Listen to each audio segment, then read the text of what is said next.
नमस्कार, मैं हूं शारदा सिंह और आप देखना शुरू कर चुके हैं दी पंजाब। लोकसभा चुनाव 2024 के सभी 7 चरणों पे मतदान हो चुका है। एग्जिट पोल भी आ चुके हैं, कल नतीजे आने। इसी बीच छत्तीसगढ़ से एक खबर आई है। खबर ये है कि मतगणना के पहले बिलासपुर संसदीय सीट से कांग्रेस प्रत्याशी देवेंद्र यादव ने चुनावी प्रक्रिया पर गंभीर आरोप लगाए। प्रेस कॉन्फ्रेंस कर उन्होंने कहा कि 611 ईवीएम बदली गई, मॉक पोल और 17C फॉर्म में इनके नंबर अलग अलग बताए गए। उन्होंने कहा कि जीत हार से अधिक बड़ा सवाल ये है कि बदली गई ईवीएम के नंबर में गड़बड़ियां क्यों की गई। मतगणना से पहले इसका स्पष्ट जवाब नहीं मिलता तो हम न्यायालय का दरवाजा खटखटाएंगे।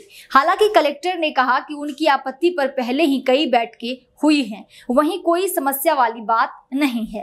कांग्रेस प्रत्याशी देवेंद्र यादव ने निर्वाचन आयोग के अफसरों पर आरोप लगाया। उन्होंने कहा कि 611 ईवीएम में गड़बड़ियां भाजपा को मदद करने और चुनाव को प्रभावित करने के लिए की गई।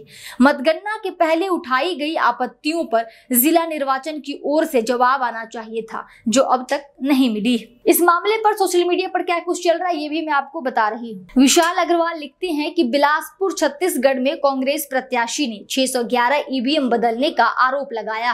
कांग्रेस प्रत्याशी देवेंद्र यादव का आरोप है कि मॉक पोल और 17C में दर्ज ईवीएम के नंबर अलग अलग है। प्रत्याशी का कहना है कि स्पष्ट जवाब नहीं मिला तो वे कोर्ट जाएंगे। यह खबर सभी विपक्षी प्रत्याशियों के लिए अलार्म है। सभी सतर्क रहें, अपने अभिकर्ताओं को ठीक से ट्रेंड करें, मतगणना स्थल पर सतर्क रहें, किसी भी प्रकार की अनियमितता पर कोर्ट में चैलेंज करें। इस बार किसी भी कीमत पर जनादेश के साथ छेड़छाड़ नहीं होने देना चाहिए।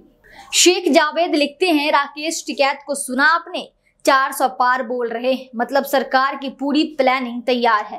राकेश टिकैत ने आगे कहा, चुनाव से पहले ही ईवीएम मशीन की रिपेयरिंग क्यों होती। पहले आप राकेश टिकैत का ये वीडियो देखिए। तो इस साथ एग्जिट पोल आ गए हैं, तमाम जो है एनडीए के बारे में बताया जा रहा है, 350 पार 400 के नजदीक। राकेश टिकैत साहब क्या मानते हैं? देखो, हमने तो पहले कहा था, जिस देश का राजा ज्योतिषी और तानाशाह होगा तो एग्जिट पोल वाले क्या कर लेंगे? वो भी तो वही कहेंगे कि राजा की जबान जो उन्होंने कह दिया उसकी कौन काटने वाला है भाई। जब पहले ये 400 से पार कह रहे तो इसका मतलब प्लानिंग पहले से तैयार होगी। देखो, ये समझ में नहीं आया जो पॉलिटिकल पार्टी वाले सारे, जब ईवीएम मशीनें जैसे इलेक्शन हो गया वे कहाँ रखी जाती है, उसके बाद में चुनाव से जाने से पहले रिपेयर हो, उसमें सेल डले, बैटरी डले, जो कुछ कर्मकांड हो सारा वहाँ से हो जा। कौन सी मशीन कहाँ जानी वो सब लिखत पढ़त में सब जा। कौन सी मशीन कहाँ जानी, कितने उसमें जातीय समीकरण है, क्या है, क्या कहाँ का माहौल है भाई। जब हमारा मोबाइल हमारे से बगल कोई कंपनी वाला भी नहीं खोल सकता तो ईवीएम मशीन को कोई देख सके? वो सब पहले ही सेटिंग बाजी सब हो जाती है उसमें। तो चौधरी साहब, आपका मानना ये है कि जो तमाम भाई सब कुछ है, हमने तो यहाँ विधानसभा में देखा, आपने भी देखा, जहाँ पर बड़ौत महाम है यहाँ पर देखा। यहाँ पर तो उस टाइम पे तो जो जीते हुए कैंडिडेट थे वे आ रहे,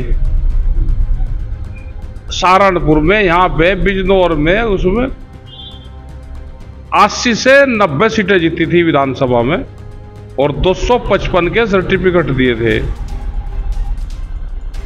तो ये यहाँ पे ईवीएम और ये एग्जिट पोल वाले क्या कर लेंगे? लगातार जो एग्जिट पोल कह रहा है कि ये तीसरी बार जो आगे, इसमें आपको फिर साफ साफ धांधली नजर आ रही है क्या? भाई जनता वोट दे दी रही और सब कह रहे कि भाई जीतेंगे यही। ये हुनर गणित कौन सा है? गणित समझ में नहीं आया किसी की। ठीक है साहब, आपने 7वें चरण के आसपास जो है आह्वान किया कि भाजपा को वोट नहीं देना। ये नहीं, ये संयुक्त मोर्चे का पूरा वो है और सब लोग लगे हुए भी थे पहले, जिसको जहाँ देनी हो दे लगा। लेकिन हरियाणा के लोगों ने ये कहा कि आपने किसी के लिए कह दिया, तो हमारा चुनाव से कोई संबंध नहीं था, ना हमने किसी के लिए कहा। लेकिन उनको कुछ लगा होगा कि जो चौटाला परिवार है वे लड़ रहे थे किसी ने पूछा पत्रकार ने जी हम या गांव के लोगों ने जी हम तो उसको वोट देंगे, मुकाबले उसको दे लो। वहीं आर्टिकल 19 इंडिया लिखता है कि ईवीएम पर उठते सवालों के बीच बैलेट की गिनती में देरी का सवाल भी गर्मा गया है। पोस्टल बैलेट का परिणाम ईवीएम से पहले घोषित किया जाना अनिवार्य है, लेकिन चुनाव आयोग ने इस नियम को बदल दिया है, जो कानून के हिसाब से नहीं किया जा सकता है। दयाशंकर मिश्रा लिखते हैं कि चुनाव आयोग को अपने 28% बचे खुचे भरोसे के लिए अखबारों में भारी भरकम विज्ञापन देने की जगह काम पर ध्यान देना चाहिए था। विपक्ष की शिकायतों को सुनना और नफरती भाषणों पर कार्रवाई करनी चाहिए थी। विपक्ष को ईवीएम पर बात करने के लिए समय देना था। चुनाव आयोग ने इनमें से कोई काम नहीं किया। चुनाव आयोग सरकार को बचाने और विपक्ष का कॉलर पकड़ने में जुटा रहा। अब अखबारों में बड़े बड़े विज्ञापन देने का कोई अर्थ नहीं। पहले जनता का भरोसा तोड़ा, अब जनता के पैसे गोदी मीडिया पर लुटाए जा रहे। मनोज झा लिखते हैं कि बिहार में एग्जिट पोल को 2 बार मुंह की खानी पड़ी, 4 जून को भी वैसा ही होगा। अखिलेश यादव लिखते हैं कि भाजपाई पूरे देश का परिणाम चंडीगढ़ चुनाव की तरह बदलना चाहते हैं। पत्रकार सुरभि लिखती हैं कि मोदी जी और भाजपा के नेता और मोदी मीडिया सभी भाजपा को 400 पार करा रहे। अब क्यों ईवीएम में गड़बड़ी करने की जरूरत पड़ी? क्या कल केंद्रीय मंत्री पीयूष गोयल और निर्मला सीतारमण इसी को लेकर चुनाव आयोग से मिले थे? 400 पार की बात करने वाले घुटनों पर आ गए और कल देश की जनता सत्ता से बाहर कर देगी। इंडिया की सरकार बनेगी और जनता को रोजगार और न्याय मिलेगा। 611 ईवीएम बदले गए छत्तीसगढ़ में। कांग्रेस प्रत्याशी के इस आरोप पर आपकी क्या राय है? कमेंट बॉक्स के माध्यम से जरूर बताएं।